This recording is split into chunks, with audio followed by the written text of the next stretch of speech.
सफलता का चौथा सिद्धांत स्वामी राम तीर्थ जी ने बताया, यूनिवर्सल लव, सार्वभौम प्रेम।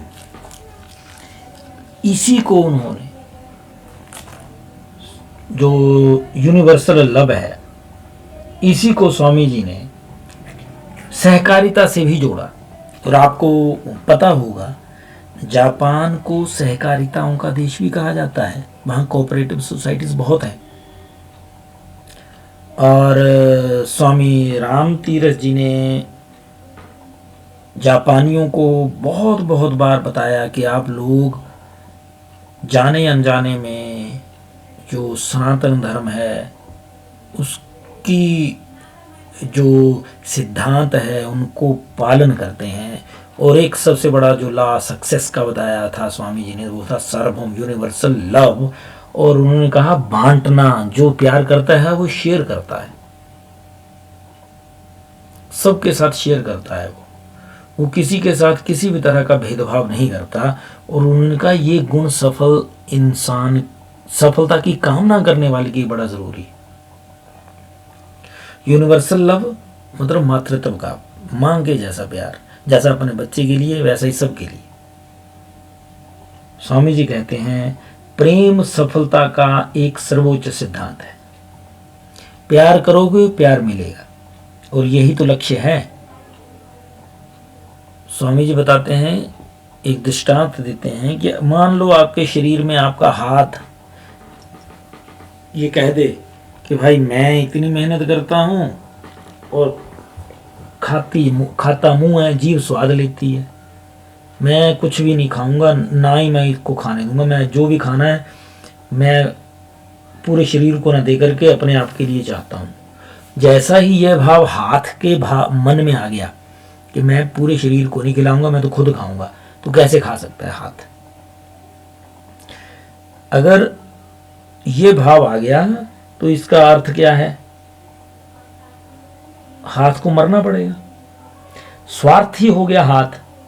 स्वार्थपरता की सिद्धि के विचार से हाथ को चाहिए कि वह केवल अपने परिश्रम से प्राप्त खान पान को मुख में ना डाले।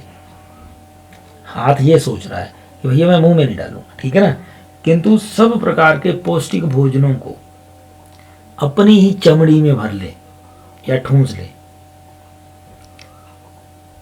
ऐसा हो तो सकता है, ऐसा करने से अगर चमड़ी में हाथ ठूंस लेगा सब कुछ चीजें, थोड़ी देर के लिए वो मोटा हो सकता है। कई बार कोई मधुमक्खी या ततैया को काट ले तब भी मोटा हो जाता है।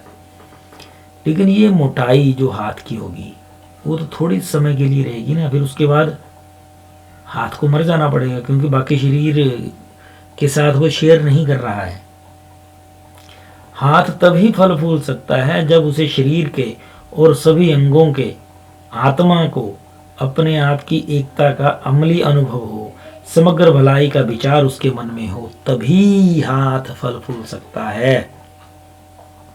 एकत्रित करने का भाव, सिर्फ अपने आप के बारे में सोचने का भाव, सिर्फ जो सोचना मैं करना, अपने लिए करना, यह भाव मनुष्य क्या पूरी प्रकृति के लिए बड़ा खतरनाक होता है। अगर हम शेयर करने की आदत डालते हैं, शेयर हम तभी करते हैं जब हम दूसरों से प्यार करते हैं। मदन मोहन मालवीय जी के बारे में प्रसिद्ध था कि वो जो कोई भी चीज आती थी वो सारी बांट दिया करते थे, और सबसे पसंद उनको आम थे। और एक बार इंसिडेंट था कि आम आए, और वो आम आए जो उनको बड़े ही पसंद थे। आम खाने के लिए बैठना था, उन्होंने आम आए, उन्होंने काटे और सबको खिला दिए, अपने लिए बस एक टुकड़ा थोड़ा सा रखा आम का। किसी ने बोला महाराज भाई ये क्या कर रहे हैं आप अपने लिए तो रखा ही नहीं। बोलते भाई साहब जो चीज़ सबसे ज़्यादा मुझे पसंद है वो बाकियों को भी उतनी ही पसंद होगी, वो सब मैं ही तो हूँ। उन सबको मिल गया तो मेरे को भी आनंद आ जाता है, स्वाद आ जाता है ना, मुझे थोड़ा सा ही तो एंजॉय करना, बाकी वो खाते हैं तो मुझे और ज़्यादा खुशी मिल जाती है। ये यूनिवर्सल लव। ऐसे भाव हमारे समाज में, हमारे आसपास बहुत ज़्यादा लोगों में देखने को मिलते हैं। उनको देख करके जीवन में अगर ऐसे उच्च विचार हमारे जीवन में आ जाएं तो सफलता के लिए और कुछ करने की जरूरत नहीं। एक व्यापारी है, दुकानदार है, ये स्वामी जी कहते हैं कि अगर एक व्यापारी चाहता है कि वह सफल हो तो उसको जो अपने ग्राहक हैं उनके जो हित हैं उनका बड़ा ख्याल रखना चाहिए।